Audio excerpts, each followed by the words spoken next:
का तो आज जो ऑल इंडिया उलमा बोर्ड की जानिब से जो मीटिंग अरेंज की गई है और हम नागपुर से चल के औरंगाबाद आए हैं, तो मैं पहले आप सब लोग का तहे दिल से शुक्रिया अदा करता हूं कि आपने हम जैसे नाचीज़ को औरंगाबाद शहर में बुलवाया, और इसके लिए मैं तहे दिल से शुक्रिया अदा करता हूं। और एक चीज़ ये कहना चाहता हूं मैं, एक ही सफ में खड़े कोई महमूद आया ना कोई बंदा रहा ना बंदा नवाज। शुरुआत ही उसी से कर रहा हूँ, क्योंकि ना हिंदू है ना मुस्लिम है ना सिख है ना ईसाई है ना कोई नहीं है। मैं अल्लामा बुनई साहब, मौलाना नौशाद साहब और हमारे फैसल साहब से, हजरत एक अर्ज आपसे मैं एक आजिज़ाना मुअद्दबाना गुजारिश करता हूँ कि आप बॉडी तो गठित कर रहे हैं हिंदुस्तान में, मगर जो पहल करना चाहिए हर एरिया में जाके एक ऑल इंडिया उलमा बोर्ड का बैनर के नीचे सबसे पहले डिपुटेशन देना चाहिए विभागीय आयुक्त को, दूसरी बात देना चाहिए कलेक्टर को, फिर तीसरी बार देना चाहिए पुलिस कमिश्नर को, चौथी बार देना चाहिए अपने को एजुकेशन ऑफिसर को। तो अपने को हर चीज से लेके चला जाएगा। एक्चुअली में हो क्या रहा है हजरत, बॉडी अपन बना रहे हैं, मगर मैं माजरत खां से बोल रहा हूँ, मैं नागपुर में आप आके कभी, आप वीडियो तो चलिए रहा, आप देखिए ना, सब पहले हर शोबे पे हमारी टीम काम कर रही है, हर शोबे पे। पुलिस डिपार्टमेंट के हमने अभी पूरे पूरे नागपुर शहर के थानों में गश्त करके जो ड्रग्स का मसला चल रहा था, थंडर ऑपरेशन के तहत हमने मीटिंग ली है पर्सनली और इंडिया बोर्ड के तहत कमिश्नर के साथ, और पूरे थानों में जाके इस्तेकबाल करके हर एरिया में जगह पे जगह जाके हम ये कर रहे हैं कि नशा मुक्ति कैसे किया जाए। दूसरी चीज ये है कि अपना ऑल इंडिया उलमा बोर्ड जो जैसे वक्फ के मुतालिक से बात की जा रही है, तो आपके जरिए से बताना चाहता हूँ, हमने जो नागपुर शहर है, गोंदिया है, भंडारा है, तुमसर है, अकोला है, अमरौती, मैंने खुद दौरा किया और वहां जाके कलेक्टर को डिपुटेशन देकर आया हूँ हजरत में कि जितनी वक्त की प्रॉपर्टी है, और एक जो हिंदुस्तान पाकिस्तान जो फसाद हुआ जब छोड़ के चले गए, उसको कहते हैं कस्टोडियम ऑफ एनिमी की प्रॉपर्टी, वो भी अपनी प्रॉपर्टी है, उस पर भी गौर फिक्र करना अपना काम ही है, बनता ही है। क्योंकि इसके पहले आप आए थे जब बोर्ड अपने थे, तो अजीत दादा पवार से अपने गुफ्तगू करे थे इस मसले पर, तो आगे पहल नजर आई थी, काफी अच्छी पहल नजर आई थी।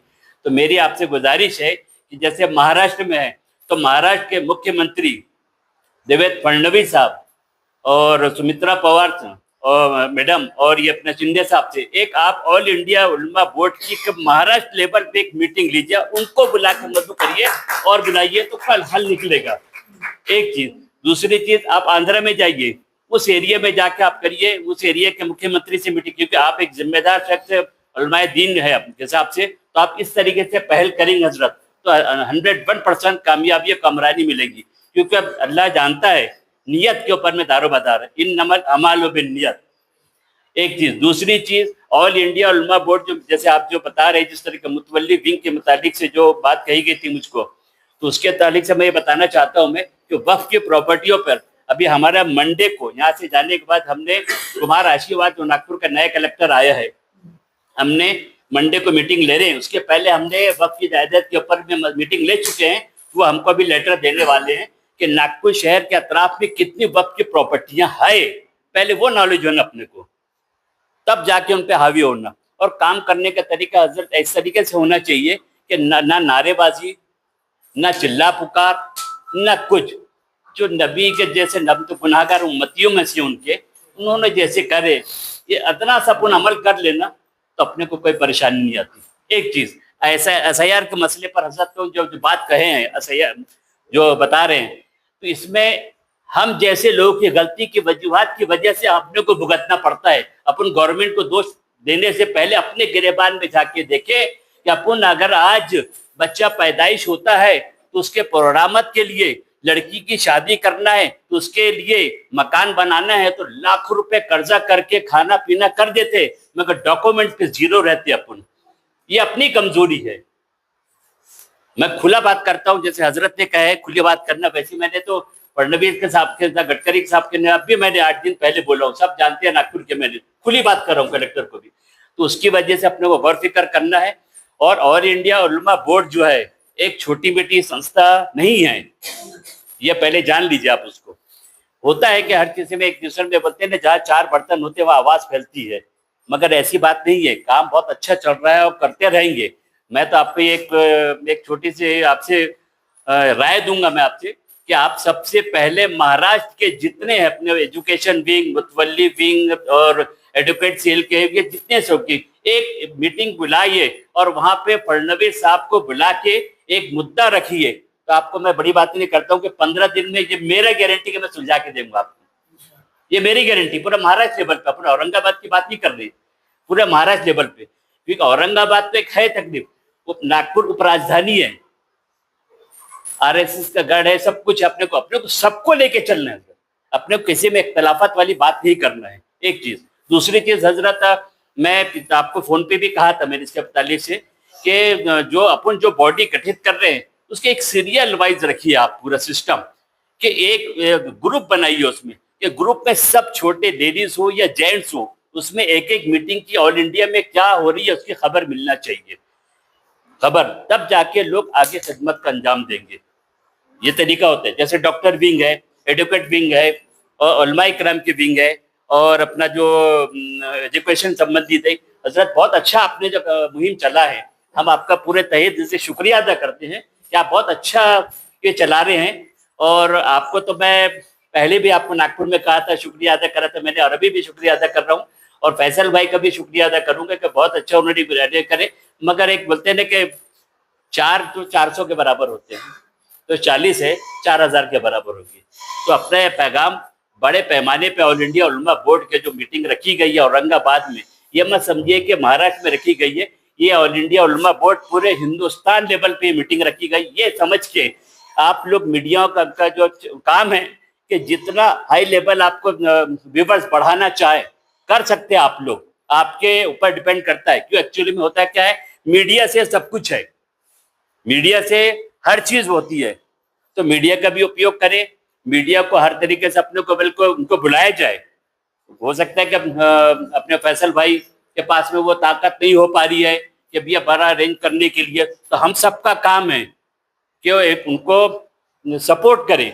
और मुतवल्ली विंग हजरत तो काम कर रहे हैं ऑल इंडिया लेवल पे, मगर मुतवल्ली विंग का भी राष्ट्रीय अध्यक्ष ये बने, और मैं राष्ट्रीय सचिव होने के नाते ये कह रहा हूँ कि हजरत मेरी छोटी सी जो राय है उस पर अमल करेंगे ना तो बहुत जल्दी कामयाब होंगे। क्यों, आपको बता दे रहा हूँ, मैं सुन्नी वर्ल्ड कॉन्फ्रेंस हुआ था अशरफ मियाँ का, उसका भी मैं जॉइंट सेक्रेटरी हूँ, मैं आप लोग के दुआ से उसका भी। तो अभी 4 दिन पहले मेरी अशरफ मियाँ से गुफ्तगू हुई इस मसले पर। उन्होंने कहे कि ये लेवल को पहले जैसे हर लेवल सीएम से मीटिंग लो और ये मुद्दे रखो वक्त के मुताबिक से, क्योंकि उनके तक ये बात जाती नहीं है कि चले जबट। अब देखो अपना महाराष्ट्र का वक्फ बोर्ड है, इतना थर्ड क्लास करके रखे यहाँ पर, उचक्कों को भर के रखे, चोरी यही होती है, जमारी यही होती है, डकैती यही होती है, हर चीज यही होती है।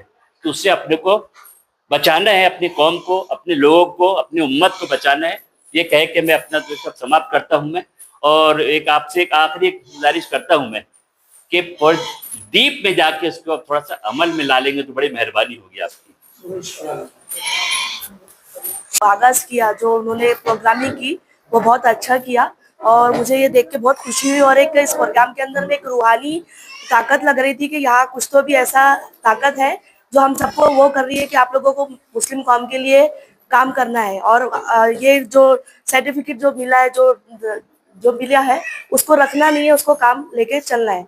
मेरा आप सबसे गुजारिश ये है कि मैंने इसके पहले एक मस्जिद का जो मामला है वो वक्फ बोर्ड में डाला था, लेकिन मुझे कहीं से भी मदद नहीं मिली। क्योंकि जैसे कि कुछ लोगों ने बयान दिया कि काम तो होता है लेकिन कुछ जो लोग हैं वो काम को होने नहीं देते, इसके अंदर में बहुत सारा करप्शन चल रहा है।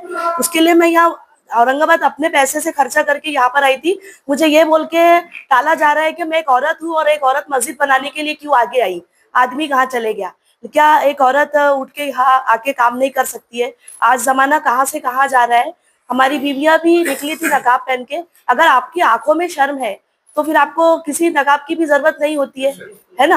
लेकिन अगर आप लोग अगर ऐसा बोलोगे कि भैया औरत निकल के चले गई और वो काम कर रही है, तो सबसे पहले तो मैं इन लोगों का ये भी शुक्रिया अदा करना चाहती हूँ कि उन्होंने मुझे इतनी बड़ी जिम्मेदारी विदर्भ की दी। वो भी एक अध्यक्ष के रूप में। और ये जो लेडीज आज इतनी कम तादाद में दिख रही है, आने वाले समय में मैं फैसल भाई को और जो भी यहाँ के जितने भी जिम्मेदारान हैं उनको ये कोशिश करना चाहिए कि इसमें ज्यादा से ज्यादा महिलाएं आए, क्योंकि घर का जो हिस्सा होता है सबसे पहले वो महिला होती है।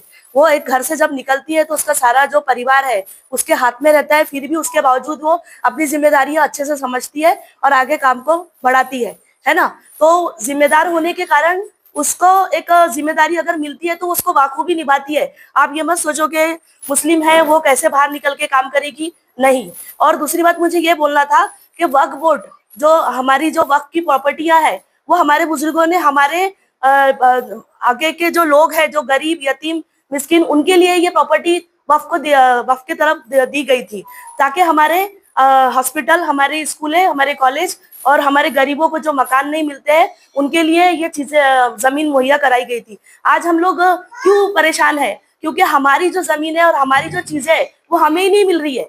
क्योंकि अगर आज हम अच्छे रहते तो आज हमारे खुद के स्कूल होते, खुद का हॉस्पिटल होता, हो गए कुछ चीजों पे बनी होगी, लेकिन फिर भी हम परेशान है, फिर भी हमारी कौम पीछे है। क्यों पीछे है? क्योंकि हमारी कौम को डर नहीं है। जैसे कि कुछ लोगों ने अपने स्पीच में बोला कि अल्लाह से डरो, अल्लाह से डरो। नमाज पढ़ने के बाद में भी आदमी झूठ बोलता है, हज और उम्रा करके आने के बाद में भी आदमी झूठ बोलता है। सबसे पहले सुधार हमें खुद से करना है कि हमारे अंदर के जज्बात में कौम के लिए काम करने का और कौम के लोगों को आगे बढ़ाने की हिम्मत होना चाहिए, और हमने खुद से घर से शुरुआत करना चाहिए। आज भाई भाई प्रॉपर्टी के लिए लड़ता है तो ये तो वक्त की प्रॉपर्टी है, घर से ही शुरुआत की जाए, है ना। घर से ही शुरुआत नहीं होती है, भाई भाई की प्रॉपर्टी छीनता है, हक देने को ये करता है, क्योंकि हमारा कुरान शरीफ में ये नहीं लिखा है कि किसी का हक मारा जाए, जिसका हक है उसको दिया जाए। आज लोग अपने कब्र के अजाब से नहीं डर रहे, ना अपनी किसी चीज से डर रहे, उनको सिर्फ यही है कि हम यहाँ पर आए हैं, हमारा ये हो जाए, हमारा वो हो जाए, और बाकी उनको उस दुनिया से और दुनियादारी से कोई लेना देना नहीं है। जैसे कि जितने भी लोग थे उन्होंने बहुत अच्छा